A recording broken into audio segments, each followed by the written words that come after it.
J'ai jamais très bien compris les gens, le monde qui m'entoure.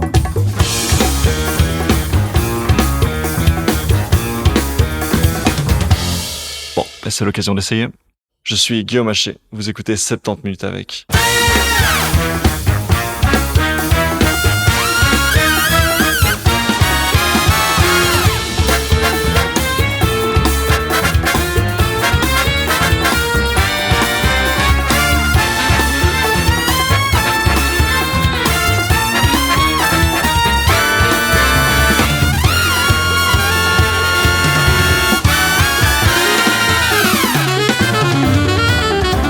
Mais bonjour, on fait une pause cette semaine dans la couverture des élections de juin prochain pour aborder un sujet souvent méconnu du grand public, surtout si vous êtes un homme, à savoir les violences obstétricales.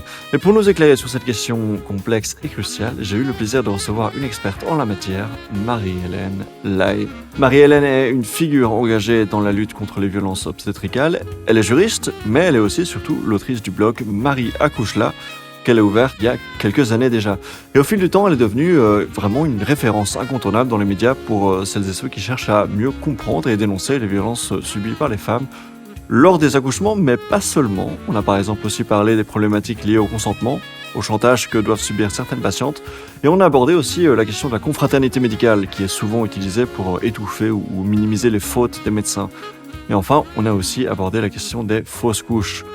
Je vous rassure, c'est pas un épisode qui est particulièrement violent, particulièrement trash à écouter, mais forcément, si vous avez été concerné par ce genre de problème par le passé, ce sera peut-être, j'imagine, un peu plus dur à écouter.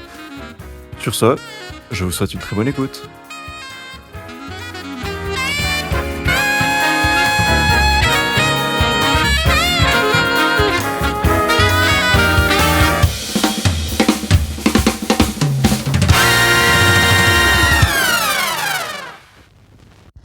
J'ai aujourd'hui le plaisir d'être avec Marie-Hélène Lahaye. Bonjour Marie-Hélène. Bonjour. Marie-Hélène, donc vous êtes juriste, autrice du blog Marie accouche là et du livre Accouchement, la femme mérite mieux, sorti en 2018 chez Michalon. On va parler du coup ensemble de violences obstétricales, puisque c'est un petit peu votre spécialisation, le sujet, la thématique principale abordée sur votre blog. Alors plein de questions déjà. Simplement, je vais vous demander qu'est-ce qui vous a amené en fait à vous intéresser à cette question-là en particulier et à en faire un blog. Alors, le point de départ était mon accouchement en 2012. J'ai eu la chance d'avoir un accouchement respecté. En fait, en 2012, je n'étais pas du tout intéressée par les questions d'accouchement. Pour moi, à l'époque, c'était la médecine sauve les vies, la péridurale, ça permet de ne pas avoir de douleur. Et enfin voilà, j'étais totalement à côté du sujet principal. Et moi-même, j'étais à l'époque fortement engagée en politique. Enfin, je le suis toujours, hein, mais je travaillais dans les cabinets ministériels et sur des questions d'environnement. Et puis voilà, je me suis retrouvée enceinte et en quelques mois, j'ai remis en question toutes mes croyances initiales, qui étaient en fait les croyances qu'on a dans la société, hein, sur le côté... après l'accouchement, là. Avant. Donc en quelques mois, j'ai eu la chance vraiment de rencontrer des sages-femmes qui m'ont ouvert les yeux et qui m'ont permis, suite à ce processus de remise en question très rapide de plein de choses, d'accoucher de façon respectée. Donc moi j'ai accouché à l'époque dans ce qu'on appelle un plateau technique. Donc j'étais avec ma sage-femme et mon compagnon et voilà, rien que nous trois dans un hôpital, mais c'était vraiment quelque part privatisé rien que pour nous, quoi. Et c'est là où j'ai découvert ce que c'était un accouchement, ce que c'était ces sensations extrêmes, ce que c'était cette expérience extrême, à la fois une espèce de puissance incroyable qu'on croit ne pas avoir quand on est une femme, qu'on découvre, et en même temps une forme de vulnérabilité qui fait que on comprend à ce moment-là à quel point cet événement extrême, ces sensations extrêmes peuvent être perturbées par des gens qui rentreraient dans la pièce, qui mettraient des piqûres, qui feraient des actes médicaux, qui commenceraient à parler, enfin voilà, ce qui se passe dans un accouchement normal, on va dire. On va en parler, oui. Et donc voilà, tout se passerait bien, je comprends ce que c'est un accouchement. Et un an plus tard, suite à une série de discussions, notamment avec Patrick Duprier, qui était à l'époque président d'Écolo, j'arrive à me poser la question du lien entre l'accouchement et le féminisme. Parce que jusque-là, en fait, il n'y avait pas spécialement eu de questionnement, aussi paradoxal que ça puisse paraître. Et à la limite, c'est même une partie du combat féministe qui visait à un petit peu se dissocier de l'obligation d'accoucher, l'obligation de la maternité, etc. Et donc, Oui, voilà, en fait, c'était ça, c'était exactement ça. Donc la fameuse deuxième vague féministe des années 70, qui était vraiment orientée droit de ne pas avoir d'enfants, le droit à la contraception, le droit à l'avortement, ce qui est très bien, ce qui est évidemment fondamental. Et ce qui a fait que du coup, le sujet des violences obstétricales a peut-être été un petit peu... Voilà, exactement. Donc puisqu'à ce moment-là, le sujet c'était d'avoir le droit de ne pas avoir d'enfants, il a fallu attendre une génération de féministes de plus pour se dire, bon, ok, on a aussi le droit d'avoir des enfants et d'être bien traité quand on accouche, pour faire simple. Et c'est comme ça que je me suis intéressée à cette question. Et puis, un peu de façon compulsive, là, en posant plein de questions, en essayant de comprendre ce qu'il y avait, enfin surtout ce que les féministes avaient dit, et en découvrant qu'elles n'avaient à peu près rien dit.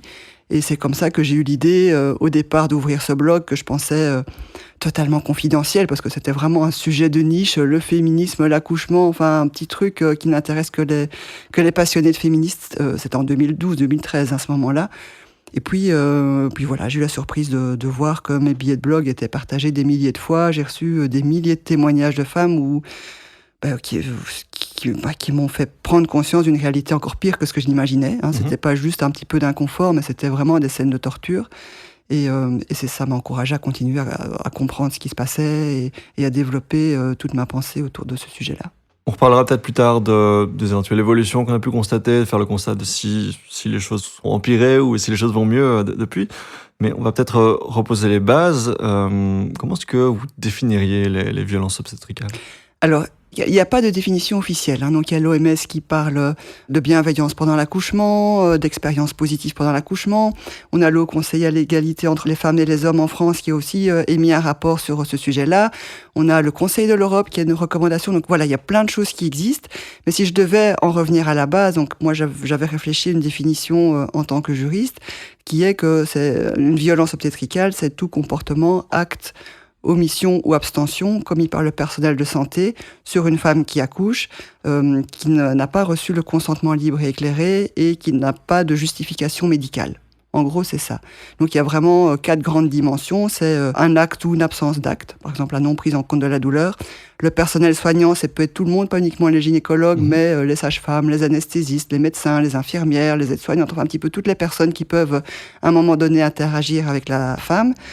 Alors la question du consentement, qui est vraiment une question centrale, qui a vraiment émergé en 2016 par rapport à une action qu'on a menée sur les touchés vaginaux sur patientes endormies au bloc opératoire, qui a vraiment mis le consentement au cœur. C'était juste avant MeToo, donc c'est vraiment dans les prémices du mouvement MeToo qu'on a inscrit le consentement. Et puis la question de la nécessité médicale, qui est aussi un grand point qui est simplement le reflet de la science, de qu'est-ce que les recommandations scientifiques disent. Et pour faire simple, en fait, dans 90% des cas, les femmes accouchent sans aide médicale. Donc elles n'en ont pas besoin. Si on prend les chiffres, sur 100 accouchements, il y en a 90 qui se passent très bien, 10% où il y a un souci principalement avec le bébé, où il faut agir pour sauver le bébé, ce qui correspond d'ailleurs aux 10% de césariennes recommandées par l'OMS. Et avant, il y avait environ moins d'1% de femmes qui mouraient. Donc là, il y a effectivement une nécessité médicale pour agir par rapport à ce risque de mortalité.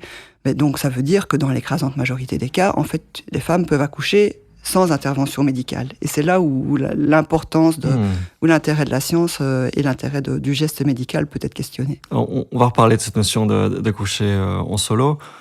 Donc, dans tout ce qui a été évoqué, la notion de consentement, la notion d'acte ou d'absence d'acte, pour qu'il puisse y avoir intervention, pour qu'il puisse y avoir sanction ou renforcement de règles, il faudrait presque une surveillance au sein du bloc opératoire pour vérifier que le médecin, la sage-femme, l'anesthésiste, tout le monde se comporte correctement. Or, c'est pas le cas.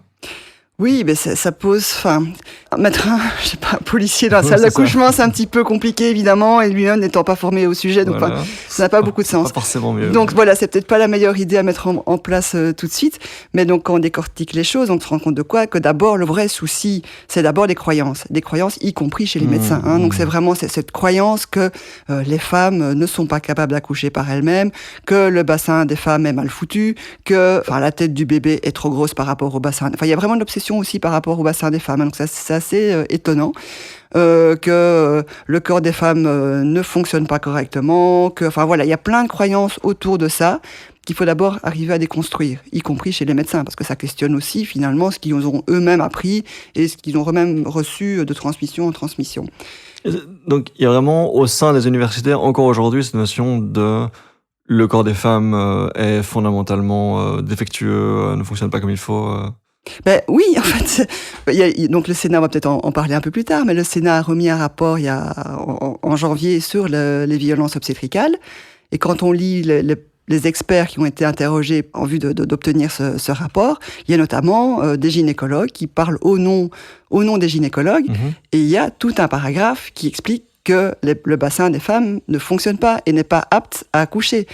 Donc on en est là, encore aujourd'hui, en 2024, alors même qu'il y a des travaux, y compris des travaux de paléontologues qui ont été passés leur temps à mesurer tous les bassins des femmes et dont la conclusion est assez claire, c'est que les femmes ont un corps qui fonctionne bien et qu'elles sont capables d'accoucher. Il n'y a pas un problème de bassin. Ouais. Donc ça, c'est, voilà. Donc vous disiez, dans 90% des cas, l'expérience est relativement positive, mais même dans ces 90%, on constate que l'obstétricien, l'obstétricienne, ou plutôt les hommes, plutôt les obstétriciens du coup. Pas nécessairement.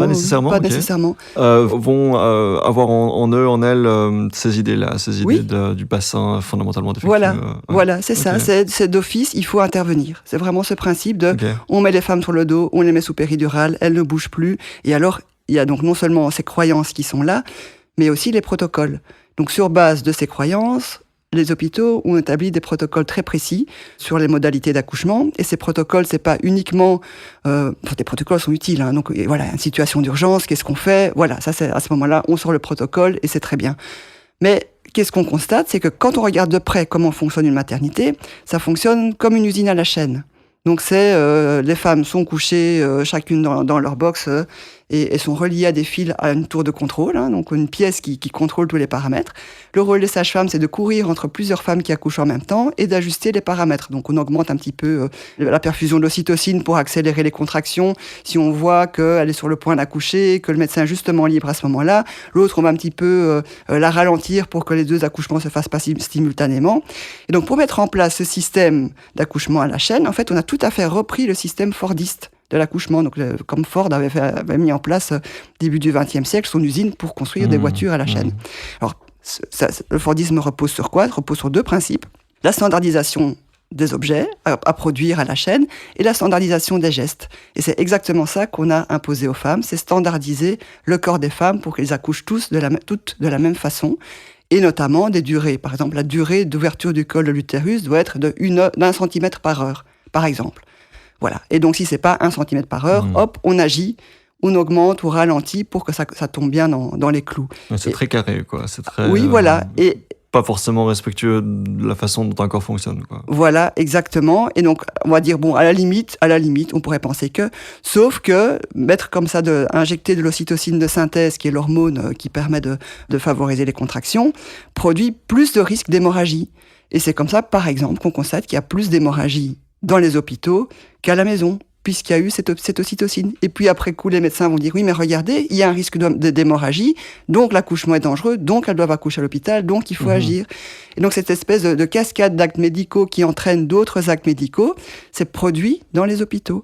Et donc il y a une vision, quelque part, à la fois un fonctionnement des maternités qui renforce cette vision de l'accouchement dangereux, dont sont imprégnés les médecins, et qui finalement alimente d'office cette façon de penser, de fonctionner. Et donc vous défendez l'idée que finalement un accouchement de base n'est pas spécialement dangereux et qu'on n'a pas besoin de toutes ces sécurités, tous ces inconforts et ces notions de 1 centimètre par heure, etc.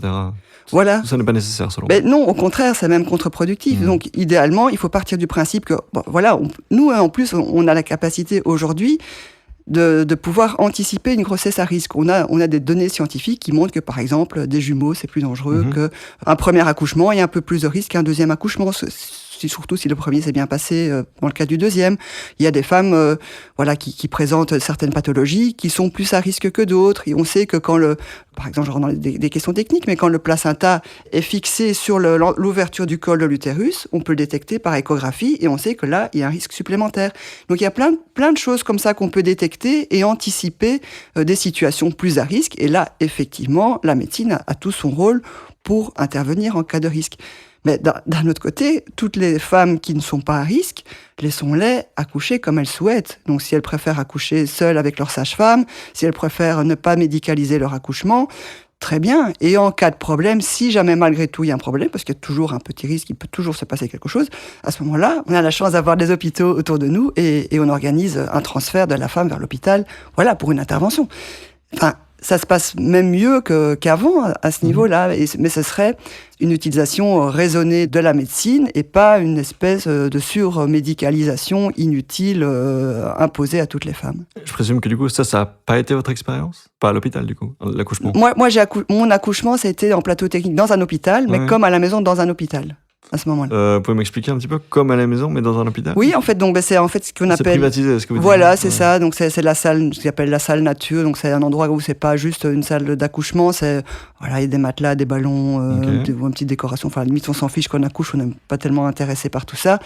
Mais surtout, c'est le fait d'être uniquement avec ma sage-femme qui m'a permis d'accoucher dans la position que je voulais, de bouger comme je voulais, de me soutenir, de m'encourager. Elle était juste là pour moi. Elle ne devait pas partir toutes les heures, aller s'occuper d'autres femmes en parallèle.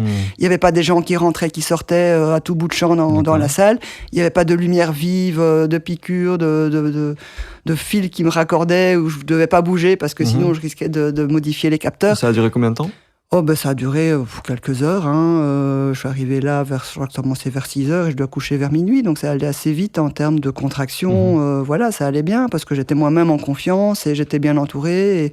Et ça joue énormément, évidemment. Si on se sent à l'aise, si on se sent bien, ça favorise l'accouchement plutôt que d'être en état de stress. C'est le genre d'offre que peu d'hôpitaux proposent, j'imagine.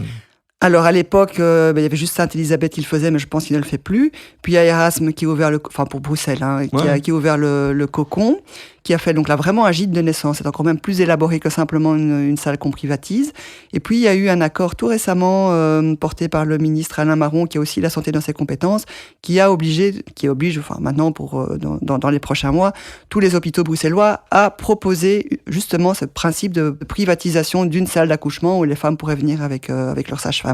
Donc voilà, on voit que ça rentre tout doucement dans les mentalités et que ça peut effectivement ouvrir une alternative pour les femmes qui n'ont pas spécialement envie d'accoucher chez elles pour un tas de raisons, mais qui veulent pas non plus accoucher de façon classique, médicalisée dans les hôpitaux, mais qui préfèrent être accompagnées par une sage-femme qu'elles connaissent et faire les choses à leur rythme, dans un environnement à leurs yeux sécurisé.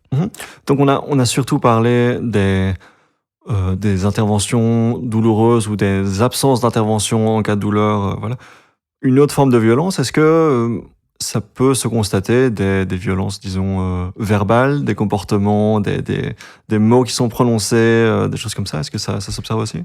Oui, alors, il y a toute une panoplie de violences, malheureusement.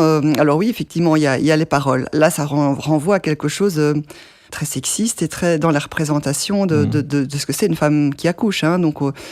une femme qui accouche, c'est quoi ? Elle devient un petit peu animale comme ça, elle se met à hurler, c'est très physique, en fait, on lâche prise et puis le corps fonctionne tout seul, mais ça peut aussi donner des sensations extrêmes, y compris les cris. Mais les cris, sont autorisés chez les hommes et pas chez les femmes. Vous voyez les guerriers qui foncent à l'attaque, ils crient. On va se dire, mais c'est pas parce qu'ils ont mal, c'est juste parce qu'ils crient pour se donner de la force, du courage, c'est juste ça. Une femme qui fait ça, non. Tout de suite, la représentation, on peut pas. Les femmes, on n'admet pas qu'elles se comportent comme ça. Et donc, il y a tout un jeu de domination qui se met en place où, l'entourage des femmes considère inapproprié qu'elles se comportent de cette façon-là parce qu'elles doivent être bien silencieuses, gentilles, douces. Vous voyez, toutes les représentations qu'on peut avoir en termes de stéréotypes de genre. Et ça même pour les obstétriciennes qui ont été confrontés à ça 200 fois en une année. Oui, c'est vraiment quelque chose à déconstruire. C'est qu'une femme peut hurler et peut insulter le gynécologue. Ça fait partie du processus. Et un gynécologue va tout faire pour calmer calmer cette femme parce qu'il va trouver ça inadmissible, y compris crier dessus, y compris humilier avec des paroles de type oui, de toute façon, vous m'appeliez pas quand vous le faisiez, cet enfant. Vous voyez, ce genre d'attitudes méprisantes ou humiliantes qui n'ont absolument pas leur place à ce moment-là. Il y en a certains qui ont giflé des femmes. Il y a plein de témoignages de femmes qui ont reçu des coups et des gifles d'un gynécologue qui ne supportait pas de cette femme qui criait. Donc là, on est plutôt dans les 10% de cas vraiment violents, négatifs. Dans 90% des cas, c'est absent, on est d'accord? Alors, il n'y a pas de... Enfin, si, la plateforme pour une naissance respectée a fait une étude. Donc, juste après le Covid, la plateforme a interrogé 4000 femmes en Belgique francophone sur les conditions de leur accouchement en 2019 et 2020, donc l'année du Covid et l'année précédente du Covid, pour pouvoir comparer les deux données. Les résultats montrent qu'il y a une femme sur 5 en moyenne qui a subi des violences obstétricales. D'accord. Parmi lesquelles des violences verbales. Quand les femmes ont un niveau socio-économique un peu plus défavorisé, donc en gros elles n'ont pas fait d'études supérieures, voilà, le chiffre monte. On est à une femme sur 4, donc 25% des femmes. Donc un petit peu de mépris de classe qui se rajoute. Voilà, mépris de classe, voilà, elles-mêmes n'ont peut-être pas nécessairement les ressources, peut-être qu'elles parlent aussi différemment, enfin voilà, il y a plein de choses qui peuvent jouer. Quand une femme a une couleur de peau qui entraîne des discriminations, le niveau de violence obstétricale monte encore. C'est une femme sur 3, 33% des femmes. Et si on combine les deux? Alors si on combine, alors là on n'a pas été jusqu'au bout pour combiner, mais enfin on voit quand même qu'il y a des choses qui s'ajoutent. Et voilà, et parmi donc, les 6 catégories de violences qui ont été identifiées, il y a les violences verbales. Donc c'est pas une toute petite minorité de femmes qui seraient mal tombées sur un gynécologue qui franchement n'aurait pas sa place. Il y a quelque chose de vraiment systémique dans le fait de parler comme ça aux femmes. Et par contraste, quand on parle avec des sages-femmes qui se sont vraiment spécialisées en naissance respectée, donc qui ont vraiment été étudiées en profondeur les conditions idéales d'accouchement, de quoi les femmes ont besoin, quel est l'environnement nécessaire pour qu'elles se sentent bien, qu'est-ce qui favorise l'accouchement. Enfin, il y a des travaux qui ont vraiment porté là-dessus. On se rend compte que notamment, il faut qu'elles soient dans le silence, qu'on leur chuchote à l'oreille éventuellement un petit mot, mais surtout pas leur parler fort, parce que ça les déconnecte un petit peu de la situation. Accepter qu'elles crient, voilà, ça fait partie du job d'accepter d'être pendant des heures avec une femme qui crie à côté de soi. C'est comme ça fait partie de la profession. Et d'ailleurs, elles-mêmes reconnaissent sur base de l'attitude de la femme, et parfois même sur la nature des cris, s'il y a un problème ou si c'est normal. Donc elles ont elles-mêmes cette capacité de comprendre les choses et d'analyser les choses comme ça. Donc c'est très particulier, c'est très différent de la représentation qu'on a, nous, de l'accouchement dans les hôpitaux, où on veut juste que les femmes soient couchées, silencieuses, on la met la péridurale, elles sentent rien, elles se taisent, surtout elles se taisent, et voilà, et elles accouchent quand le médecin veut qu'elles accouchent. Alors là, je vais faire une remarque, je spécule complètement, mais c'est un peu basé sur mon expérience avec plutôt les urgences. Un petit peu l'impression que les médecins, à force de voir des gens qui crient, qui souffrent, qui sont dans une situation d'urgence, développent un petit peu, mais là, comme je le disais, je spécule complètement, c'est une question que je me pose, ils essayent de réduire un petit peu leur niveau d'empathie, et ils essayent un petit peu de prendre du recul et d'éviter de trop se mettre à la place de la personne qui crie. Et finalement, il y a une espèce de distance, de déshumanisation presque qui s'installe. Est-ce qu'il n'y a pas un peu de ça? Alors, il faut une distance. Donc moi, je ne demande pas aux médecins d'être complètement en empathie avec la femme qui accouche, mais il y a une attitude à avoir. Ouais. Et c'est ça la différence. Donc, je ne demande pas au médecin de ressentir les contractions en même temps. Enfin, voilà, tout à fait. Puis qu'il y ait une certaine distance, qu'il y ait une capacité, y compris quand ça se passe mal. Voilà, il y a quand même des situations où il y a un bébé qui meurt. Enfin, ça arrive. Donc, il faut malgré tout que les professionnels restent professionnels et aient cette capacité de mettre une certaine distance. Mais ça n'empêche pas que, par ailleurs, il y ait une capacité à reconnaître qu'un accouchement, c'est très particulier. Pour moi, ce qui se passe dans un accouchement, c'est vraiment de la puissance. Donc, on est vraiment dans le cri du guerrier et pas dans le cri de la personne qu'on torture. Donc, il y a quand même cette notion-là qu'il faut avoir en tête. Donc, on parlait des différents sous-groupes de femmes qui peuvent être plus ou moins sujettes à ces violences.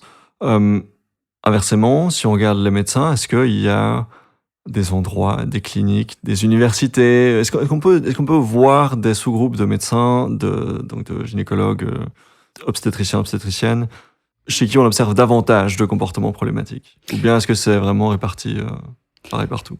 Alors oui, il y a les deux. Donc il y a à la fois...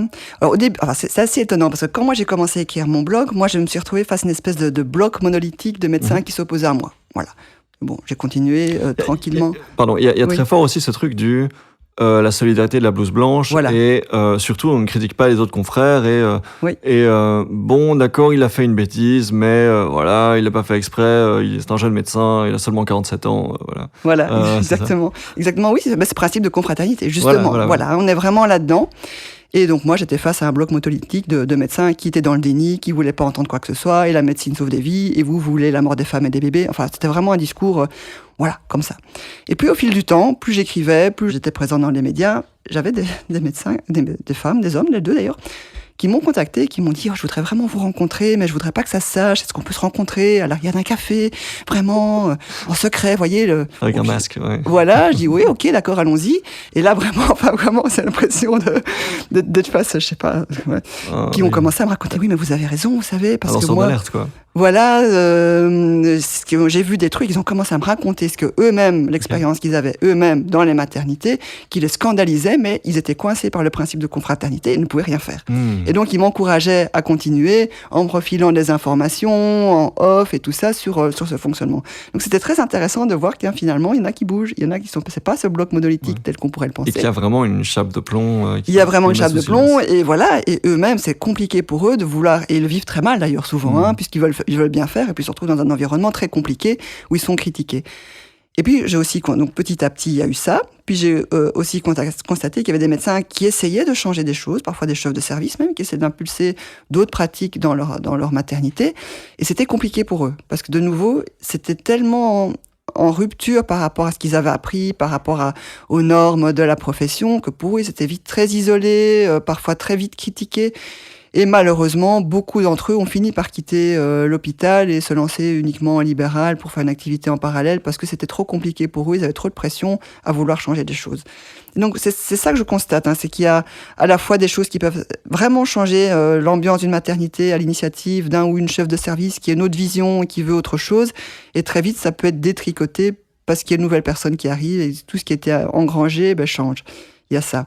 Et puis il y a certains hôpitaux qui se sont un petit peu, dès le départ, un peu profilés sur des questions plus respectueuses, des façons plus respectueuses de prendre en charge les patientes. C'est un peu le cas à Saint-Pierre, ici à Bruxelles, pour donner un exemple, où ils ont vraiment une culture d'ouverture, notamment en acceptant des migrantes, en acceptant vraiment un côté très multiculturel, et donc à partir du moment où on accepte toutes les façons d'accoucher, il y a aussi cette notion de respect qui émerge aussi et qui permet de pratiquer des accouchements de façon très variée. Voilà un petit peu une réponse comme ça. Et d'un autre côté, ce qu'on connaît aussi, c'est des gynécologues qui sont connus pour être des bouchers. Ça, c'est clair. Il y a même eu des sages-femmes, des étudiantes sages-femmes qui ont à un moment donné lancé l'alerte en disant qu'elles ne veulent plus aller dans tel hôpital parce que le chef de service est absolument horrible, il traumatise toutes les femmes, il traumatise toutes les sages-femmes, elles sortent de là complètement effondrées de ce qu'elles ont vu. Et elles ne veulent même plus y aller, tellement que le chef de service, c'est le boucher, tout le monde le sait, mais malgré tout, il reste là parce qu'il est le chef de service. Et voilà, donc oui, il y a un peu de tout, et moi j'espère tout. Enfin, je suis déjà soutenue par une partie des gynécos qui sont plus modernes, plus lucides, plus respectueux et qui veulent d'autres pratiques, mais ça reste encore un petit peu tendu au sein même de la profession. Voilà. Et je pense qu'on n'a pas le droit en fait de faire une liste de gynécologues validés pour dire ceux-là ils sont bien, ceux-là ils sont pas bien. On n'a pas le droit de faire ça en Belgique, je pense. Si. Oh si, on a le droit de tout faire. Enfin, pas les gynécologues entre eux, mais il y a des initiatives de femmes qui font des espèces de une whitelist, on peut faire ça. On pourrait, oui, ça existe, et en fait, c'est jamais qu'une pratique qui se pratiquait depuis toujours. Les femmes se refilaient des noms sous le manteau de gynécos qui pratiquaient des avortements quand c'était pas légal. De gynécologues plus agréables que d'autres. Enfin, c'était déjà des pratiques que les femmes avaient entre elles. Sauf que là, avec Internet, on permet finalement plus de facilité dans l'échange des noms. C'est une bonne chose. Donc, vous donniez l'exemple, par exemple, de ce chef de service particulièrement un boucher, vous disiez. Et donc, pour revenir à ma question, est-ce qu'on observe, par exemple, je ne sais pas moi, que... il y a quelque chose de générationnel, ou qu'il y a quelque chose de culturel de certaines universités, ou de certains milieux, ou de certaines classes sociales, ou quelque chose comme ça, ou bien est-ce que c'est vraiment réparti de façon équilibrée un peu?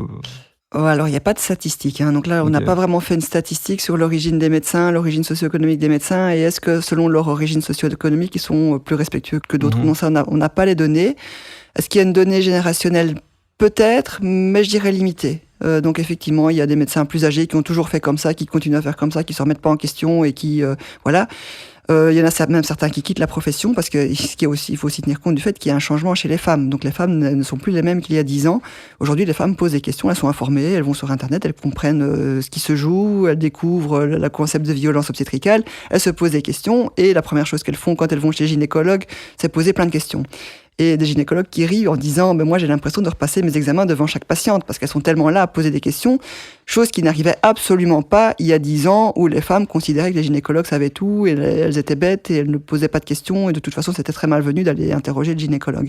Donc il y a ça. Alors il y a des gynécologues qui se prennent au jeu, qui bon voilà, ça fait partie de la nouvelle patientèle, et d'autres qui supportent pas et qui quittent la profession. Il y a ça qu'on peut constater. Qui n'aiment pas être remis en question. Voilà, Ouais. et ils supportent même plus d'être tout le temps, elles n'ont plus confiance, et puis peut-être qu'eux-mêmes ne savent pas répondre, et se retrouvent un peu en porte-à-faux avec, voilà. Et alors, est-ce qu'il y a une différence au niveau de l'origine des universités ? C'est pas évident. C'est pas évident. Je posais cette question-là précisément parce que je sais que dans le cadre, par exemple, des questions liées aux IVG ou aux vasectomies, je vais le dire ouvertement, par exemple, les cliniques universitaires Saint-Luc, catholiques, liées à l'UCL, on peut avoir des comportements mais très très rétrogrades et des réponses. Voilà, je vais le dire très directement, parce que je sais qu'elle en parle, elle est à l'aise avec le fait qu'on en parle publiquement. Il y a une amie, la compagne d'un ami qui a eu un jour une grossesse extra-utérine. Et donc, elle a dû aller aux urgences à Saint-Luc. Et s'est retrouvée à donc devoir demander une intervention volontaire de grossesse. Et comme elle avait l'air très jeune, alors qu'elle était mariée, qu'elle avait passé 30 ans, mais elle avait l'air très jeune, il y avait cette présomption dans le regard des médecins de encore une ado irresponsable qui a fait n'importe quoi, et vraiment un comportement très paternaliste et très méprisant et tout ça. Inversement, voilà, un homme qui demande une vasectomie, on peut juste la lui refuser à Saint-Luc, alors que dans une autre clinique, on va dire bah oui, bien sûr, signez ici, voilà, il n'y a pas de souci. Donc voilà, je pose cette question parce que je sais que sur ces questions-là, par exemple, j'ai été amené à entendre, à observer des comportements très différents en fonction des hôpitaux. Oui, alors sur effectivement ces questions d'IVG, de contraception, de stérilisation, d'interruption de grossesse, parfois même d'interruption tardive de grossesse, on interrompt la grossesse parce que le fœtus est handicapé par exemple. Voilà, il y a plein de questions éthiques qui peuvent à un moment donné surgir en cas de grossesse et ou liées à la contraception. C'est sûr que les hôpitaux laïques sont souvent plus ouverts. Ça, faut pas se cacher. Il y a une autre philosophie derrière. Et au niveau des accouchements, on n'observe pas forcément. Au niveau des accouchements, c'est moins flagrant. Okay. C'est moins flagrant.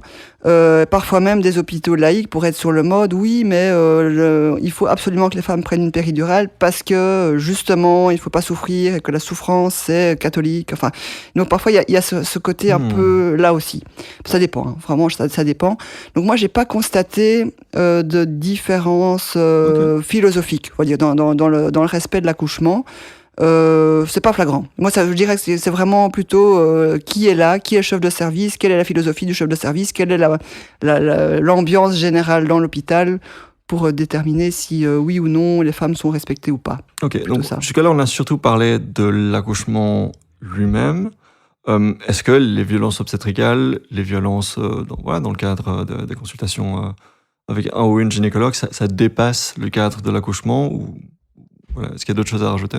Oui, alors donc on parle des violences obstétricales au moment de l'accouchement, mais effectivement il y a un truc que moi je questionne évidemment sur toute la société, c'est ce contrôle médical du corps des femmes pendant toute leur vie sexuelle et reproductive. Et donc, par exemple en France, le Haut Conseil à l'égalité entre les femmes et les hommes a émis un rapport en 2018 sur les violences obstétricales. Et là, ils ont notamment calculé le fait que les femmes, en moyenne sur leur vie, vont consulter 50 fois un gynécologue. Donc 50 fois sur une vie, alors même que, a priori, elles sont pas en mauvaise santé. Donc c'est vraiment une espèce de passage obligé d'aller chez le gynécologue au cours de sa vie. Ça fait partie, comme chez le dentiste, donc c'est un peu paradoxal. Pourquoi ? Pour demander une contraception, ce qui n'est pas une maladie, pour demander une interruption de grossesse, ce qui n'est pas une maladie, pour faire un suivi en cas de fausse couche, ce qui n'est pas une maladie, pour l'accouchement, ce qui n'est pas une maladie, et même pour la ménopause, c'est pas une maladie non plus. Et pourtant, toutes ces étapes sont considérées comme étant suspectes et devront être contrôlées, vérifiées sur le plan médical. Et donc, à cette occasion-là, effectivement, il y a toute une série de mécanismes d'abus, de domination, de paternalisme, de jugements qui ont lieu pour des médecins qui se retrouvent déjà pas formés.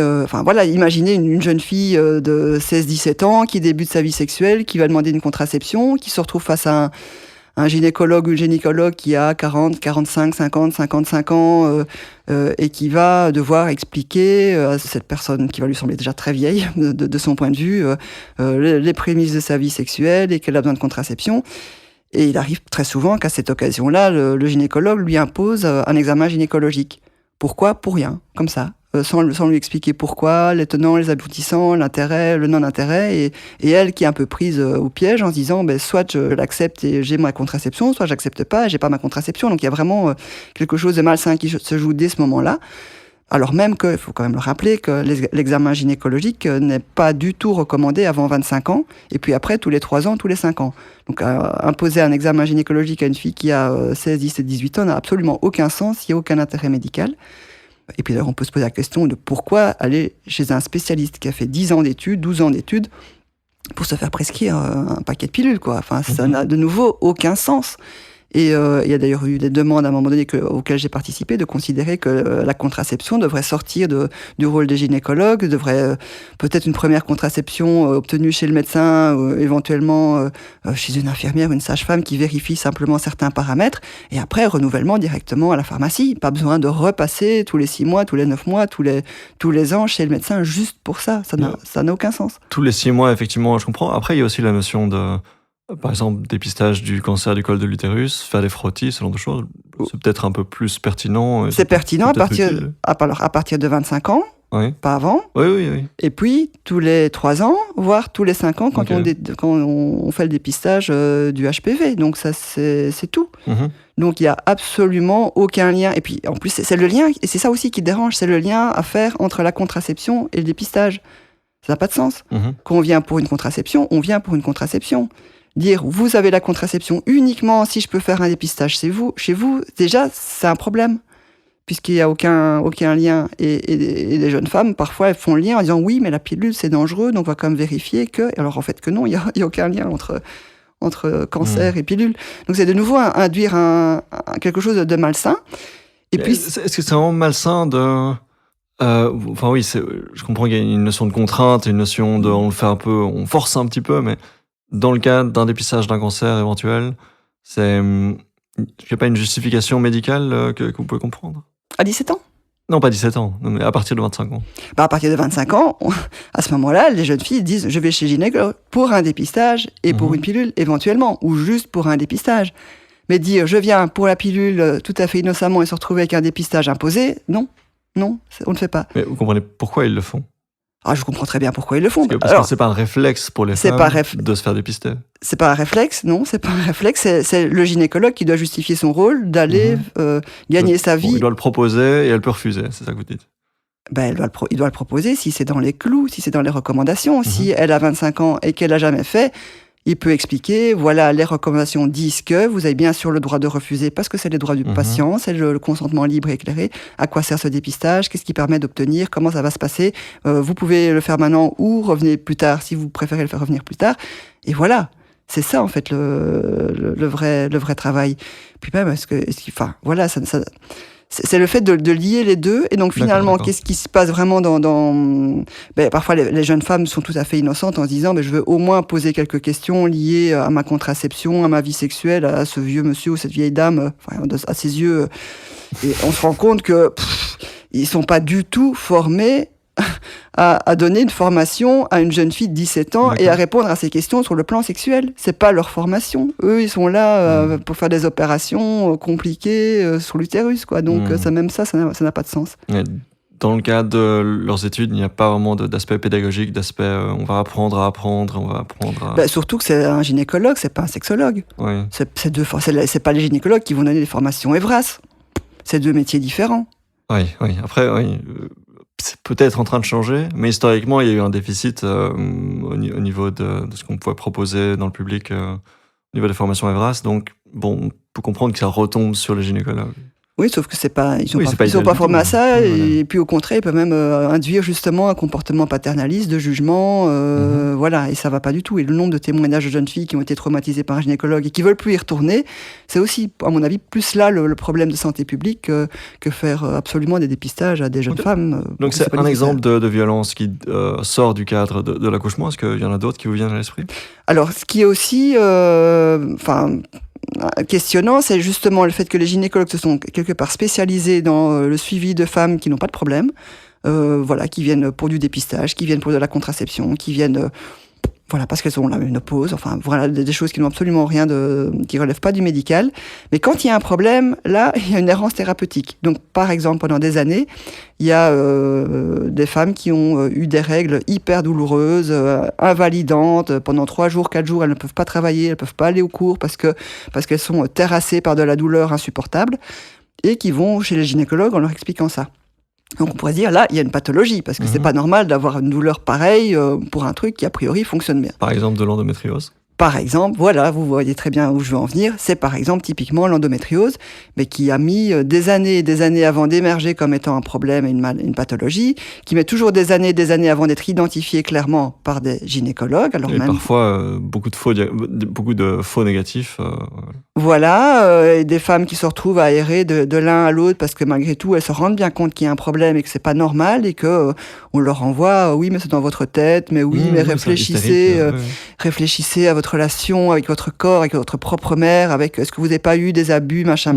Enfin, un discours totalement psychanalysant, psychologisant, qui renvoie aux effectivement, le discours psychanalysant, c'est aussi en Belgique ou Partout, je veux dire, j'associe ça surtout à la France, moi. Mais... Oh, il y en a aussi en Belgique, c'est aussi quelque chose, c'est dans votre tête, ça c'est assez typique, le médecin sait pas, c'est dans votre tête, c'est vraiment un peu la réponse bateau, c'est vrai que, la réponse bateau à peu près à tout, quoi. Donc, alors, où est l'intérêt de nouveau d'avoir des médecins qui passent leur temps à soigner des femmes qui sont pas malades, et quand elles sont malades, c'est compliqué.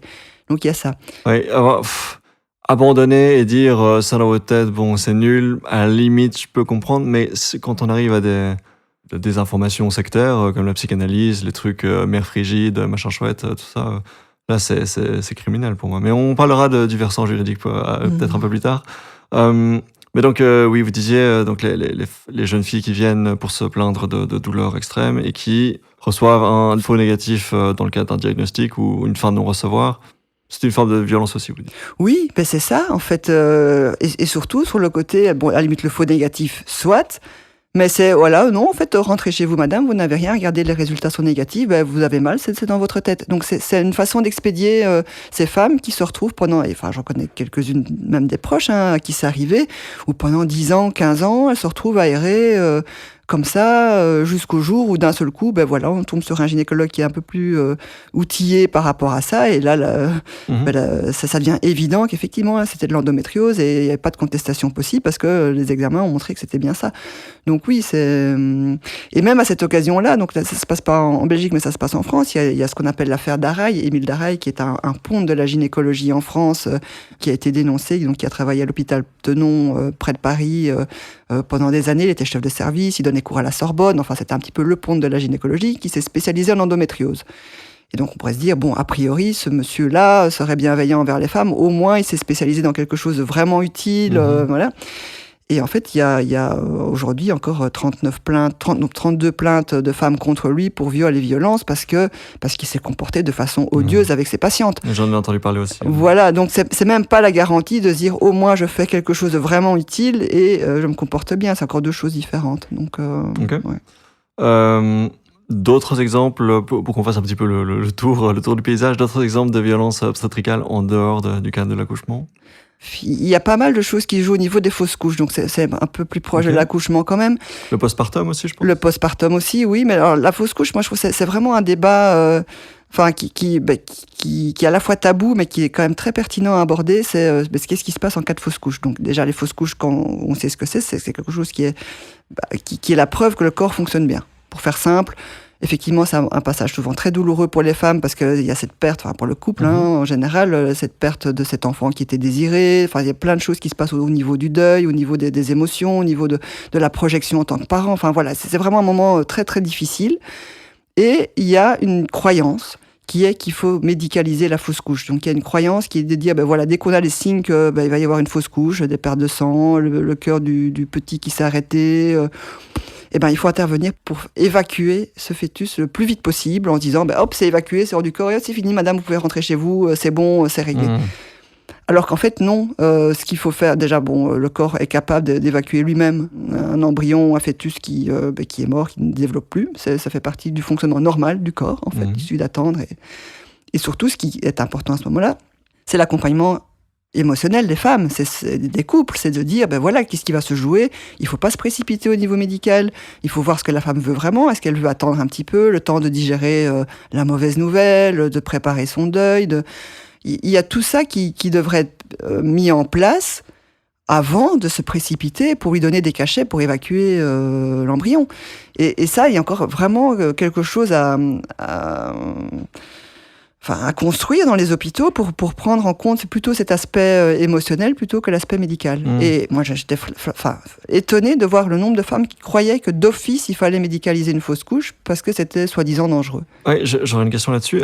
Mais déjà, est-ce que vous pouvez rappeler le pourcentage, puisque vous disiez que c'est la preuve que le corps fonctionne bien, une fausse couche. Est-ce que vous pouvez rappeler le pourcentage de grossesse qui débouche sur une fausse couche? Alors, les chiffres cités, c'est en tout cas dans les 3 premiers mois de la grossesse, qui est vraiment la période la plus sensible, puisque finalement, dès le départ, il y a des embryons qui ne se développent pas bien. Donc, on dit que c'est une sur 4 qui s'arrête. Okay, donc, c'est quand même significatif. Beaucoup. Et d'ailleurs, c'est même pour ça qu'on dit aux femmes, n'annoncez pas votre grossesse, ce qui est une idiotie, n'annoncez pas votre grossesse avant les 3 mois, parce qu'il y a tel risque de perdre, que la grossesse s'arrête, qu'on préfère dire aux femmes, taisez-vous, n'embêtez pas les gens avec ça, ça va être trop gênant après, et donc taisez-vous, surtout, attendez.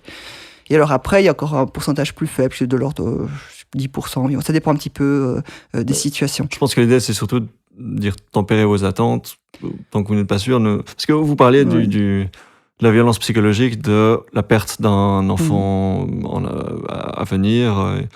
Voilà, tempérez vos attentes tant que vous n'avez pas passé les 3 mois. C'est ce qu'on dit aux femmes. D'un autre côté, vous imaginez, Non, je peux pas imaginer. Oui, c'est ça. Vous avez une collègue, par exemple, qui est enceinte, qui débute sa grossesse, qui est épuisée, qui vomit tout le temps, qui va pas du tout bien parce que sa grossesse c'est quand même un petit peu plus compliqué. Voilà, des symptômes de grossesse tout à fait normaux, peut-être des migraines, ça va pas, des sautes d'humeur, des problèmes de digestion. Elle doit même faire attention à ce qu'elle mange parce que là aussi il y a tout un débat sur ce qu'elle peut manger, ce qu'elle peut pas manger, l'alcool, pas l'alcool, tout ça. Pendant 3 mois, on arrive à Noël, fête de Noël au boulot et tout, elle doit se cacher pour pas boire de l'alcool et inventer n'importe quel truc pour dire que la moitié du buffet elle y touche pas. Et en fait, on voit cette collègue un petit peu bizarre là pendant plusieurs semaines, et puis d'un seul coup, paf, elle fait une fausse couche, et donc elle vit ce deuil de cette fausse couche qui et en fait, pendant plusieurs mois, vous êtes à côté d'une femme qui vit des trucs extraordinaires, mais elle peut pas parler. Elle peut rien dire. Et elle doit cacher tout ça à son entourage. Je comprends. Et vous voyez, qu'est-ce qui est le mieux psychologiquement en fait. Donc c'est. Mais donc tout ça pour dire que c'est à la fois relativement banal et en même temps absolument traumatisant, violent psychologiquement. Là où je voulais réagir aussi sur le fait que vous disiez qu'on peut tout à fait faire ça, encore une fois, seul à la maison et pas forcément devoir médicaliser la chose, aller à l'hôpital. Mais en fait, juste pour la gestion de mais qu'est-ce qu'on fait avec le fœtus une fois qu'il est sorti, là, rien que pour ça, j'aurais envie de conseiller d'aller à l'hôpital. Mais alors oui. Est-ce que ça doit pas être facile psychologiquement? Oui et non. Enfin, moi, j'ai fait une fausse couche tardive où j'ai perdu 2 jumeaux à 4 mois de grossesse. Pour moi, c'était quand même une question, moi, qui était très concrète. C'est si on les enlève à l'hôpital, c'est un déchet médical. On les met dans une petite boîte jaune et c'est parti avec les déchets médicaux. Est-ce que c'est ça qu'on veut pour son fœtus ou pas? Est-ce que c'est plus facile à gérer ou pas? Oui, c'est ça. Je sais pas, Et moi, non. Moi, je voulais pas ça. J'ai préféré moi-même voir mes fœtus et les enterrer. D'accord. Mais ça, c'est une question, de nouveau, c'est une question personnelle. Oui. Et quand j'ai demandé à l'hôpital, est-ce que je peux récupérer mes fœtus et partir avec, elle a dit, non. Ah ben non, le protocole, c'est ils sortent pas, c'est un déchet médical, on n'emporte pas un déchet Ouais. médical de l'hôpital, c'est interdit. Et donc une des raisons pour lesquelles je suis restée à la maison pour accoucher de mes fœtus morts à la maison, c'était pour pouvoir récupérer les corps. Mais ça, c'est vraiment une question personnelle, de rapport avec son corps, avec ses choix, avec... Et si l'hôpital était un peu plus souple par rapport à ça, peut-être que ça faciliterait aussi les choses, mais voilà, c'était pour plus tard, des fœtus plus grands, enfin plus âgés. Là, il y a des limites où on peut les enterrer, mais ça reste des questions qui relèvent plus de la philosophie presque que de la médecine, mais malgré tout, la médecine, voilà, c'est parfois une contrainte par rapport à ce genre de choses. Alors, on prétend que les femmes sont traumatisées en voyant l'embryon, le fœtus, tout ça. Moi, ça me traumatiserait, je pense. Mais... Ouais, mais je sais pas. Mais en même temps, enfin, il y a des hommes qui sont traumatisés en voyant du sang des règles, hein, donc je dis traumatisé, c'est pas. Non, j'exagère, mais en oui. tout cas, ça me ferait pas plaisir, quoi. Bah ça, c'est une question aussi, se poser la question quand on annonce une fausse couche, qu'est-ce qu'on veut, qu'est-ce qu'on veut. Moi, ce qui m'avait frappé, c'est parce que c'est aussi un questionnement que j'ai eu pendant longtemps. Je sais pas si vous vous souvenez, au moment de l'affaire Julie et Mélissa, dans les années 90. J'étais pas né. Voilà. En fait, moi, j'étais jeune à ce moment-là, donc c'était, on voyait ça à la télévision, commission d'enquête, on en parlait à tous les journaux, etc., etc. Le roi qui intervient, enfin bref, c'est vraiment le gros truc médiatique qui dure pendant des mois. On retrouve le corps de Julie et Mélissa, juste pour faire une petite parenthèse. On finit par retrouver le corps de Julie et Mélissa en mauvais état. Il y a autopsie, etc. Et finalement, moi, ce qui m'a frappé à l'époque, pourtant j'étais jeune, c'était les parents de Julie et Mélissa. Donc les mamans auraient voulu voir le corps de leur fille. Et ça leur a été interdit. Et donc on s'est débattu en commission parlementaire de pourquoi la justice, même ça, la justice a refusé aux parents. Enfin, et moi, ça m'avait questionné en se disant, mais tiens, voilà, c'était un petit truc qui était resté dans le coin de ma tête. Pourquoi ce besoin des mères de voir le corps de leur enfant? Et pourquoi le besoin de l'interdire? Et pourquoi le besoin d'interdire? Soi-disant pour pas traumatiser. Mais non, enfin... Et alors après, j'ai commencé à lire toute une série de travaux, justement, sur l'accès... parce que c'était la même question s'est posée. En cas d'accouchement, le bébé meurt à l'accouchement. Pendant très longtemps, on a retiré les bébés morts des mères pour pas qu'elles voient leur bébé mort. Mais c'était très compliqué pour elles d'arriver à accepter que le bébé était mort, alors qu'elles l'ont même pas vu. Et donc, il y a quand même eu, à un moment donné, un questionnement sur est-ce que c'est pertinent d'aller vraiment cacher la mort aux mères, alors que, bon, pourquoi pas? Et je crois qu'il y a vraiment un questionnement plus... plus philosophique, puis psychologique. Qu'est-ce qui se joue à ce moment-là? Qu'est-ce qui se joue au moment du deuil? Qu'est-ce qui se joue par rapport au corps, par rapport à la mort, par rapport à plein de choses? Donc, oui, moi, je crois qu'il ne faut pas être catégorique sur le mort de... Non, pas de catégorique, mais voilà, c'est personnel. C'est personnel, et je crois que ça fait partie du questionnement à avoir, et ça fait partie du questionnement à se poser quand on est confronté en tant que parent à une fausse couche, et au corps ou au fait que le bébé est mort à la naissance, ça arrive malheureusement parfois. Qu'est-ce qu'on fait, quoi, à ce moment-là? Qu'est-ce qu'on fait? Est-ce que, voilà, ça fait partie de la vie. Et donc, le versant philosophique et même psychologique, vous disiez, et ça même, je pense, ça dépasse le cadre des accouchements, le cadre obstétrical. Je pense que de manière générale, le médecin pourrait être formé à ces enjeux-là. Ce qui m'amène à la dernière question que je voulais poser vis-à-vis des violences obstétricales. Le postpartum, c'est aussi un truc qui apparemment, si je comprends bien, est assez mal géré, assez mal accompagné. Oui. Alors le postpartum, c'est quoi? Alors c'est vraiment tout le paradoxe. Hein. Donc la grossesse, les femmes sont vraiment mises sous tutelle, elles sont considérées comme des petites filles, on leur interdit plein de choses, de manger ceci, de manger cela, de faire ça, de faire ça. Enfin, c'est vraiment une espèce de mise sous tutelle, d'infantilisation totale des femmes enceintes, avec des contrôles médicaux à n'en plus finir.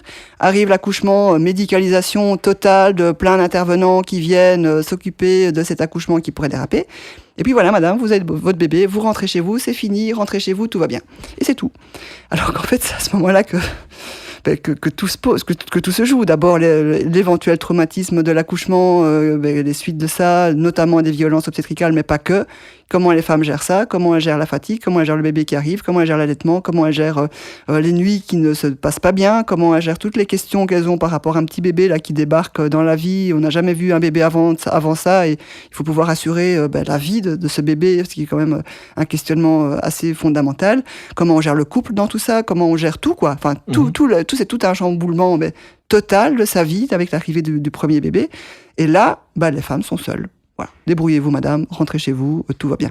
On a évidemment psychologisé la situation en parlant du baby blues, que les femmes, les hormones, de toute façon, elles ont leur crise de larmes, et c'est normal, et on s'en fiche, c'est leurs hormones. Bon, c'est tout à fait questionnable, évidemment. Moi, c'est pas du tout mon interprétation que j'ai de la situation. C'est plutôt cette espèce de retentissement qu'il y a de façon globale dans leur vie, à la fois le suivi de l'accouchement, qui parfois, dans de nombreux cas, s'est mal passé, et puis cette conjonction avec l'arrivée du bébé.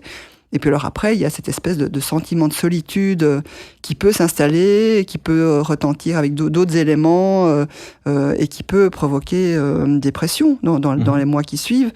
Et donc c'est effectivement toute cette espèce d'abandon du jour au lendemain où voilà, vous avez le bébé, débrouillez-vous, vous êtes censé avoir l'instinct maternel qui vous permettrait comme ça de tout inventer, ce qui n'est pas le cas. Donc Et vous catégorisez ça comme une violence obstétricale? Mais je crois que c'est pas en tant que telle une violence obstétricale, c'est une espèce d'abandon des femmes qui est basée sur de nouveau une conception sexiste qui est de dire elles ont l'instinct maternel, donc elles vont savoir faire, ce qui n'est pas le cas. On n'a pas d'instinct maternel, on ne sait pas spontanément faire un biberon comme ça.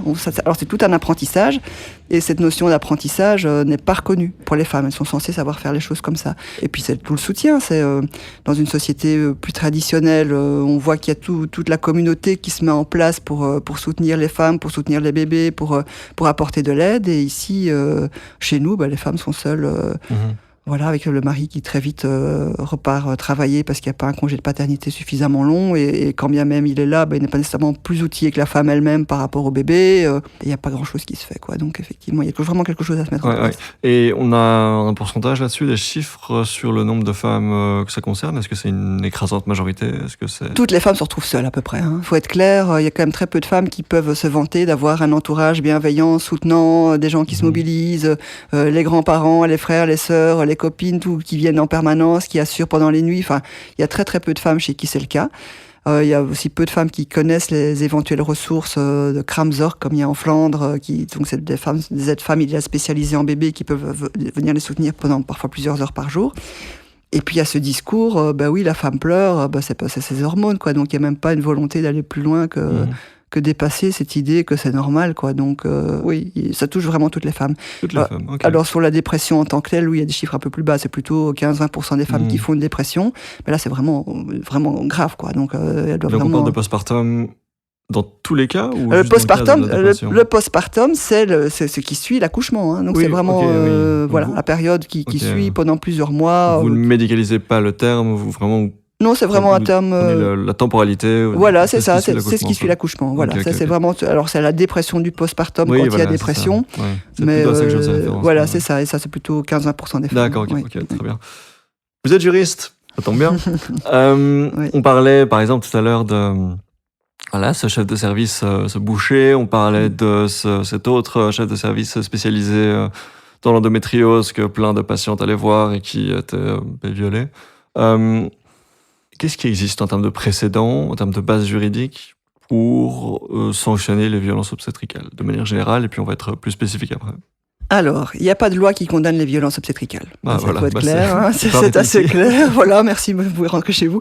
Non, mais c'est une notion qui est émergente, comme on dit. Donc, il y a eu le fameux rapport du Sénat qui a pointé toute une série de mesures à prendre dans plein de domaines différents. Donc, c'est vraiment, je vous recommande de le lire. Il y a 93 mesures, donc c'est vraiment, ça balaye tout, quoi. La formation des médecins, l'organisation des hôpitaux, les droits des patients, enfin tout ça. Ça date de quand, ce rapport du Sénat? De janvier, là maintenant, de janvier 2024. Donc, ça vient de sortir, hein, il y a 2 mois, et donc c'est vraiment un timing idéal puisque c'est avant les élections. Donc on peut supposer que tous les partis ont voté ce rapport, et donc tous les partis vont tout mettre dans leur programme pour bien sûr faire la révolution dès les prochains gouvernements. On peut bien sûr espérer, mais voilà, on reste positif. Alors en termes de droit pur, alors il faut s'appuyer sur autre chose, hein, c'est ce que je dis, hein, c'est que si on a vraiment été victime de maltraitance, il faut s'appuyer sur ce qui existe dans le droit pénal, comme les coups et blessures, comme les viols, les mutilations sexuelles. Donc voilà, il y a d'autres articles du droit pénal qu'on pourrait mobiliser pour déposer plainte. En termes de droit civil, c'est plutôt les erreurs médicales, sur demander une intervention pour couvrir les dommages et intérêts en cas d'erreur médicale. Et puis, il y a éventuellement porter plainte à l'ordre des médecins pour une sanction du médecin. Bon. Maintenant, je vais être clair sur le fait qu'il n'y a jamais rien qui aboutit. Voilà. Déposer plainte à la police parce que le médecin a mis ses doigts dans mon vagin au moment de mon accouchement, c'est quand même un peu compliqué de faire reconnaître ça comme un viol. Une épisiotomie, c'est effectivement, ça tombe dans la définition des mutilations sexuelles. C'est compliqué, de nouveau, de faire reconnaître ça. Enfin, voilà. Et moi, je suis pas tellement, même si je suis juriste, je suis pas tellement à vouloir pousser les femmes absolument à utiliser la justice dans l'état actuel du droit, parce que les chances de réussite sont très très faibles. Ouais. Elles risquent vraiment de s'épuiser et ça coûte cher pour finalement pas grand-chose. Moi, je préfère de loin agir au niveau politique pour changer de façon globale et systémique la société, la législation, le fonctionnement. Et c'est pas que la législation, c'est aussi le fonctionnement des hôpitaux, le financement des hôpitaux, qu'est-ce qu'on finance, qu'est-ce qu'on finance pas. L'enseignement, la formation des futurs médecins, des futures sages-femmes, l'organisation des maternités de telle sorte que les femmes puissent accoucher de façon plus libre et de façon moins protocolaire. Voilà, dégager du temps pour les sages-femmes pour accompagner les femmes. Donc non pas des sages-femmes qui courent entre plusieurs femmes qui accouchent, mais dire le principe de une femme, une sage-femme. Donc une sage-femme est attachée, entre guillemets, à une seule femme qui accouche et l'accompagne en permanence jusqu'à la naissance. C'est l'application des recommandations du KCE qui sont là, sur un accouchement normal, sur le dépistage du cancer, sur tout ça. Donc il suffit juste d'appliquer ce qui existe déjà. Et moi, c'est plus là où moi je verrais un changement qu'essayer de saisir la justice pour une issue quand même plutôt hypothétique. Ok, donc pas de base juridique à proprement parler, des grandes difficultés à poursuivre éventuellement les médecins incriminés. Est-ce qu'il existe malgré tout quelques précédents, quelques rares cas de, voilà, par exemple, vous disiez d'exclusion de l'ordre des médecins, est-ce que c'est des choses qu'on a pu voir en Belgique ? En fait, non. Okay, et donc c'est ça il y a vraiment rien. Et alors, il y a plein de femmes. Enfin, j'ai suivi quelques affaires, peut-être un peu plus en France qu'en Belgique, mais enfin, la logique est vraiment la même dans les deux pays, qui ont été effectivement déposées plainte à l'ordre des médecins pour essayer de quand même sensibiliser en disant mais ça va pas du tout. Et en fait, on est face à de nouveau ce principe de confraternité, on se défend l'un l'autre, et après tout, ce qu'elle dénonce, c'est simplement des pratiques normales qui ont lieu dans les hôpitaux, parce que c'est la norme, les violences obstétricales. Et donc, non, moi, j'ai jamais vu une patiente qui aboutit à une condamnation d'un médecin. Voilà, pour être clair. Okay. Donc, oui, c'est par d'autres méthodes où finalement, petit à petit, certains, quand il y a une conscience des directeurs d'hôpitaux, d'aller pousser certains médecins vraiment problématiques à l'extérieur. Mais, moi, j'avais encore un exemple, moi, qui m'a révolté, c'est que, je vais pas citer l'hôpital parce qu'on va pas l'identifier, mais on m'a cité un cas en Belgique d'un anesthésiste qui, chaque fois qu'il mettait une péridurale, allait tripoter les seins de la patiente. Bon. Ça se sait, on commence à dire ça va pas du tout, et on commence à le pousser tout doucement vers la sortie parce que ça fait quand même un peu tâche dans le service, quelqu'un qui fonctionne comme ça. Dès qu'il était dehors, il s'est fait engager par l'hôpital d'en face qui cherchait un anesthésiste. Donc voilà, on en est là. Donc c'est. On n'est pas tellement dans une culture médicale où on forme des dossiers pour les. Voilà. Donc ça problématique. Voilà. Ouais, c'est pas seulement en Belgique, ça, malheureusement. Donc, voilà, cadre légal, on a dit que c'était un peu le désert, malheureusement, et donc vous misez plutôt sur l'avenir et sur construire un meilleur lendemain. Dans l'histoire récente, par exemple, les accouchements, les accompagnements de gynécologues, obstétriciens, dans le cadre du Covid, par exemple, à quoi est-ce que ça ressemblait ? Alors, c'était quand même un moment très très compliqué pour les femmes, le Covid, c'était... déjà, ça se passait au sein des hôpitaux, là même où les patients Covid arrivaient, donc il y avait quand même une espèce de tension générale. Enfin, c'était quand même une période très très compliquée pour tout le monde, et en particulier pour les hôpitaux. Et puis très vite, il y a eu, c'est rentré en clash avec l'organisation des maternités, où ça avait ces sages-femmes qui couraient entre plusieurs patientes, ces patientes qui étaient là, sachant pas trop ce qui allait se passer. Et puis il y a des choses vraiment problématiques qui ont été mises en place, comme le fait d'obliger les patientes à porter un masque, par exemple.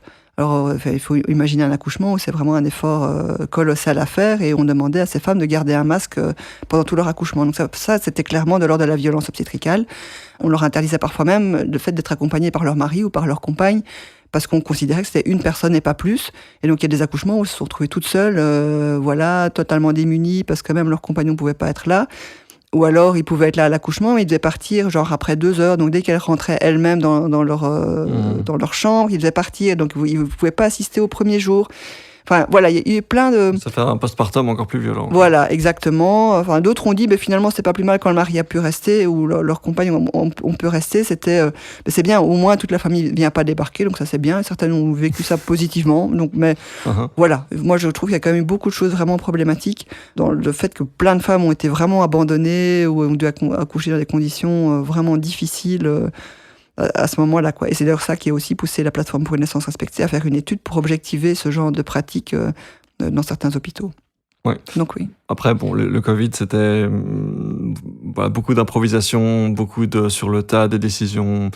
D'ailleurs, petite parenthèse, il y a encore partout en Belgique des petits panneaux pour dire gardez vos distances d'1,50 m. Oui, c'est C'est ça. toujours là, c'est très bizarre. Mais ouais, donc bon, effectivement, je comprends que la situation était assez catastrophique.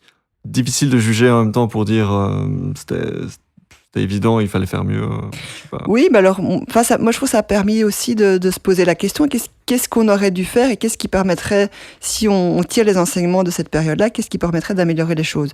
Par exemple, le fait qu'il y ait cette rupture, enfin, moi j'ai pas mal discuté avec un gynécologue à l'époque, enfin, il y en a qui sont vraiment chouettes, hein, qui réfléchissent vraiment bien. Donc, on va en parler. Oui, et qui me disait, mais pourquoi le mari doit partir après 2 heures? Mais il me dit, le problème, c'est ce changement de service et que les sages-femmes qui vont accompagner les femmes au moment de l'accouchement, ce sont pas les mêmes qui vont après passer dans les chambres. Et donc, on multiplie chaque fois le nombre d'intervenants. Donc, on peut se poser la question, est-ce que c'est pertinent qu'il y ait autant d'intervenants médicaux qui suivent les femmes qui accouchent, au point où on exclut le mari parce que, voilà, il n'a pas sa place.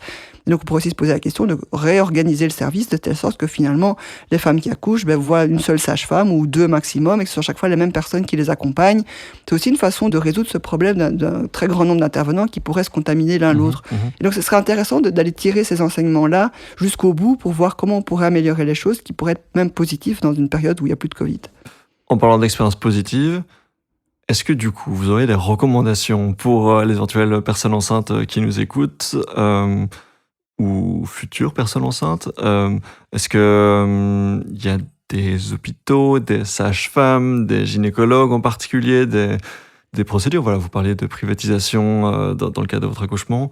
Voilà, qu'est-ce que vous auriez comme recommandation pour les personnes qui nous écoutent? Alors, les recommandations, moi, je trouve que si c'est un accouchement, on va dire normal, hein, qu'il n'y a pas de pathologie particulière, déjà, s'adresser plutôt à des sages-femmes qu'à des gynécologues. Trouver des sages-femmes qui sont vraiment plutôt formées pour accompagner un accouchement normal, qui vont avoir des conseils peut-être plus pertinents sur plein de petites questions, enfin, plus ou moins importantes, hein, que les femmes pourraient se poser pendant leur grossesse, et d'avoir leur propre sage-femme au moment de l'accouchement. Et donc, alors, il y a plusieurs méthodes. Donc, soit on accouche à domicile avec des sages-femmes spécialisées pour l'accouchement à domicile. Il y en a une série en Belgique. Ou bien on peut aller en maison de naissance. Donc, il y a Erasme ici à Bruxelles qui a le cocon. Donc, c'est vraiment un endroit un peu comme à la maison, mais au sein de l'hôpital. Il y a une maison de naissance à Namur. Enfin, voilà, il y a plusieurs maisons de naissance qui existent, qui permettent vraiment de faire un accompagnement très intéressant des femmes qui veulent plutôt s'orienter vers un accouchement naturel. Alors, ça peut être effectivement le plateau technique, donc venir avec sa propre sage-femme dans un hôpital et privatiser une salle d'accouchement. Voilà, et alors après, il y a certains hôpitaux, mais ça, il faut vraiment bien se renseigner sur qui ont des pratiques plus respectueuses que d'autres. Il faut se renseigner, du coup, les ressources elles sont disponibles. C'est ça qui est compliqué, en fait, c'est qu'il n'y a pas vraiment une liste et c'est compliqué. Donc moi, c'est vrai, quand on me pose la question où vais-je accoucher, moi je préfère à Bruxelles, en tout cas, recommander plutôt Saint-Pierre et Erasme. Plutôt que Saint-Luc, par exemple. Voilà, pour dire les choses clairement, au hasard. Voilà. mais voilà, ça dépend. Parfois, il y a des gens qui peuvent avoir une très bonne expérience à Saint-Luc, hein, moi je dis pas, mais voilà, les échos qui en sortent, c'est qu'il y a quand même certains endroits qui sont plus accueillants et respectueux que d'autres. Je me demande si je suis pas né à Saint-Luc. Je suis même pas très sûr. Je ne me souviens plus. Mais c'est peut-être que ça a changé aussi. Hein, donc, oui, c'est vrai que... Mais, ok. Mais donc... sans indiscrétion, par exemple, la question de privatiser une salle, ça demande un investissement budgétaire ou c'est abordable? Oh, c'est abordable. Souvent, même des mutuelles qui interviennent. Hein, donc, oui, c'est pas... Enfin, évidemment, le frein, il y a un frein financier parce qu'effectivement, payer sa propre sage-femme... Souvent, elles sont déconventionnées. Enfin, donc voilà, c'est vrai que c'est un peu plus cher. Et c'est aussi une des raisons pour laquelle il faudrait agir au niveau politique pour permettre à toutes les femmes, y compris celles qui n'ont pas d'argent, de trouver une sage-femme. Encore qu'il y a des caisses de solidarité. Enfin, ça s'arrange. Il y a quand même peu de femmes qui se retrouvent exclues du système si elles veulent le faire pour des raisons financières. Bon, parce qu'il y a un peu plus cher, pas excessivement cher. Pas excessivement cher. Et puis, il y a une série de mutuelles qui interviennent sur ça aussi. Donc, l'un dans l'autre, c'est abordable. Et puis, c'est aussi une question qu'on peut se poser. C'est, OK, peut-être qu'il faut payer 500. Imaginons, qu'on n'ait pas d'intervention et qu'il faille sortir 500 €. 500 € pour un accouchement qui arrive une fois dans la vie. Enfin, quand on voit ce qu'on dépense pour un mariage, ce qu'on dépense pour un smartphone, c'est aussi à un moment donné un choix qu'on fait. Où mettons les priorités quand il faut payer quelque chose, quoi. Donc moi, je suis pas totalement... Enfin voilà, pour moi, ça fait partie des choix de vie de se dire on va plutôt investir là qu'ailleurs, quoi. Alors là, on va peut-être sentir mon inexpérience totale. De ce que je comprends, généralement, pour les personnes enceintes qui vont consulter un gynécologue ou une gynécologue, il y a rapidement la notion de on va fixer une date pour l'accouchement. Oui. Est-ce que c'est, j'imagine que c'est pas la même chose quand on se dirige plutôt vers une sage-femme? Alors, il y a déjà un truc très marrant, entre guillemets, marrant en Belgique, c'est que quand on compare la Belgique et la France, en Belgique, on accouche une semaine plus tôt. Voilà, on donne la date, vous êtes en Belgique, vous êtes enceinte, le gynécologue va prendre le petit papier pour faire le calcul, la petite roulette là pour faire le calcul de la date présumée d'accouchement, donc une date qui est en fait une semaine avant la France. Ce qui explique que, déjà c'est très bizarre, hein, et j'ai jamais compris pourquoi. Donc ça fait 10 ans que j'essaie de comprendre pourquoi cette différence d'une semaine, et personne n'est capable de me répondre. Mais ce qui a quand même une incidence très forte, qui est le taux de déclenchement en Belgique, qui est un record du monde à cause de ça. On considère que voilà, ma date c'est on va dire le 30 juin, et le 30 juin, le bébé n'est pas là, on déclenche. Voilà. Ok, déclenchement, vous incluez ça dans les violences ou bien... Alors si, de nouveau, on se pose la question du consentement et de l'utilisation de la pertinence médicale. Ouais. Est-ce que c'est pertinent médicalement de déclencher? Alors là, on se pose la question vraiment, on fait une échographie, on vérifie l'état du placenta, du bébé, est-ce que tout va bien, si tout va bien, que le placenta est bon, etc., on attendra un peu, et c'est tout, il n'y a pas de raison de précipiter les choses. Et donc là... arrive la question logistique de oui, mais il y a d'autres femmes qui attendent, qui ont rendez-vous demain, donc bon, et puis il faut en gérer d'autres cas, donc bon, c'est bien que ça arrive maintenant quand même. Oui, et alors il y a ça, puis aussi la pression de l'entourage. Moi, je me rappelle ma première grossesse, mais tout le monde m'enquiquinait parce que j'avais eu le malheur de donner la date présumée d'accouchement naïvement, mais c'était tout le monde. Et quoi, t'as pas encore accouché? Mais qu'est-ce qui se passe? Donc il est quand même né 10 jours plus tard. Pendant 10 jours, moi j'ai cru, à un moment donné, j'ai arrêté le téléphone, j'ai arrêté tout parce que c'était plus possible de vivre avec une pression pareille de gens qui venaient tout le temps me demander s'il était né ou pas, quoi.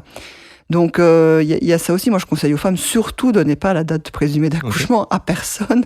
Dites un mois plus tard pour avoir la paix, quoi, parce que c'est rien que ça, quoi, c'est enquiquinant, quoi. Ouais. Et du coup, si on ne passe pas par un ou une gynécologue et qu'on préfère aller dans la direction d'une sage-femme, les sages-femmes vont vous donner la même date, mais elles vont probablement relativiser en disant voilà, en fait une naissance normale c'est entre 37 semaines et 42 semaines d'aménorrhée. Donc c'est ça, la fenêtre d'accouchement idéale, sachant que les premières naissances, c'est souvent un petit peu plus tard que les suivantes, à quelques jours près. Hein.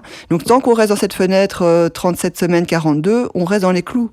Et donc donner une date déterminée par la date d'ovulation présumée de la relation sexuelle, ça n'a même pas de sens, quoi. Donc voilà, c'est vraiment plutôt une période, on va dire, qui est la période plus sensible où a priori mais donc il y a de la flexibilité du côté des sages-femmes de manière générale pour dire dans ces eaux-là, je ferai en sorte d'être disponible, de venir à domicile ou de venir au bloc opératoire privatisé si besoin. Et c'est là aussi que se joue finalement ce côté financement des sages-femmes, parce que finalement elles vont se retrouver de garde pendant plusieurs semaines peut-être à ne pas pouvoir partir à l'étranger en vacances, tout ce qu'on veut, parce qu'elles savent qu'il y a une patiente qui est sur le point d'accoucher. Comment on rémunère ça ? Et donc là aussi, elle se pose une question de la sécurité sociale, du financement des sages-femmes, du fait que la plupart, en fait, elles vivotent sans gagner beaucoup d'argent, parce que justement, ça leur prend énormément de temps, ça a un impact énorme sur leur vie, qui n'est pas du tout valorisé. Ils ne peuvent pas partir en vacances, quoi. Voilà, alors qu'un gynécologue ne se pose pas toutes ces questions existentielles, c'est on fixe la date, et si c'est pas cette date-là, on va déclencher, ou bien on fait une césarienne, et voilà, problème résolu. Puis le remplaçant sera là. Ouais. Voilà, c'est ça, quoi. Donc c'est quand même plein de choses qui se jouent aussi à ce niveau-là. Très bien, on va bientôt devoir se quitter. Marie-Hélène, merci pour cet entretien. Est-ce que vous avez quelque chose à rajouter, de points qu'on aurait peut-être oublié d'évoquer? Oh là là, comme ça. Vous pouvez plugger votre livre, vous pouvez plugger votre chaîne YouTube. Ah oui, voilà, ça, effectivement, oui, bonne idée. Je sais pas, comme promo. Donc, qu'est-ce que je peux ajouter? C'est que, oui, il y a eu un changement récent. C'est que moi, pendant 5-6 ans, j'ai vraiment tenu ce blog. Marie accoucha d'abord sur les blogs du Monde et puis sur le blog WordPress, mais qui était un peu l'initiative de toutes ces dénonciations sur les violences obstétricales. Puis j'ai publié mon livre en 2018, donc Accouchement, les femmes méritent mieux, chez Michalon. Puis j'ai fait une pause, en fait. Pour un tas de raisons, j'ai un petit peu levé le pied par rapport à toutes ces questions-là. Et là, maintenant, je me relance de nouveau dans ces questions d'accouchement en ouvrant une chaîne YouTube. Donc, je viens de l'ouvrir il y a quelques jours, où je passe au format vidéo. Pourquoi ? Parce que je me suis rendu compte que les jeunes d'aujourd'hui, c'était plus la vidéo que le texte. Hein. C'était vraiment juste du texte, en fait, mon blog. Et mon fils, mon fameux fils dont j'ai parlé, de mon accouchement, là, au début de... Celui qui est né il y a 11 ans. Celui qui est né, voilà, en 2012, qui a quand même un petit peu, mine de rien, provoqué tout ça, sans le vouloir. Hein. Il est très charmant, ce garçon. Aujourd'hui, il a 11 ans, presque 12 ans, et il est cette génération TikTok, short, réseaux sociaux, vidéos, montage vidéo, effets spéciaux, tout ça. Et ben voilà, il me sert de conseiller principal sur ma chaîne YouTube pour me conseiller le format, les incrustations, les montages qu'il trouve pas assez dynamiques à son goût, mais ça va venir. Donc voilà, je me lance dans ma chaîne YouTube, donc Marie Accouche-là sur YouTube. C'est toute une formation, hein. Plein de choses à apprendre quand on se lance. Super, mais merci beaucoup Marie-Hélène. Et avec plaisir. On se retrouve très bientôt pour un nouvel épisode.